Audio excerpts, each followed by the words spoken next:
நான் உருவாக்கி வச்சிருந்த இந்த விதை பந்துகளை உங்கள்கிட்ட நான் காட்டுறேன். இந்த விதை பந்துகள் தான் நான் உருவாக்கி வச்சுக்கிறது. கிட்டத்தட்ட இதுல ஒரு 150 விதை பந்துகள் இருக்குது. இந்த விதை பந்துகளை நான் வந்து பள்ளி மாணவர்களுக்கு கொடுத்து விதைக்க சொல்லலாம்னு நினைச்சேன். ஆனா அதற்கான சந்தர்ப்ப சூழ்நிலைகள் சரியா அமையாததுனால நம்ம இப்போ வந்து நம்மளே இதை விதைச்சிடலாங்கிறத எடுத்துட்டு வந்துக்கிறோம். ஸோ எதிர்காலத்துல இது மாதிரி விதைகளை உருவாக்கி அரசு பள்ளி மாணவர்களுக்கு கொடுத்து எந்த இடத்துல விதைக்கணுங்கிற அவேர்னஸ் கொடுக்கலாங்கிற ஒரு ஐடியா இருக்குது. அதுக்கு உங்களுடைய சப்போர்ட் வேணுங்கிறத நான் தெரிஞ்சுக்கிறேன். அதனால இந்த வீடியோவை பார்க்குற எல்லாருமே லைக் பண்ணிட்டு எல்லாருக்குமே ஷேர் பண்ணுங்க.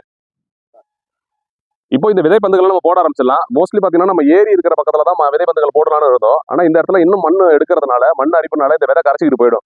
அதனால ஏற்கனவே இங்க நிறைய செடிகள் இருக்கிறதுனால இதை பாதுகாப்பு கருதி ஏரியோட ரோட்டோட அந்த பக்கத்துல கரையோரம் மறுபக்கத்துல போடலாம்னு இருக்கிறோம்.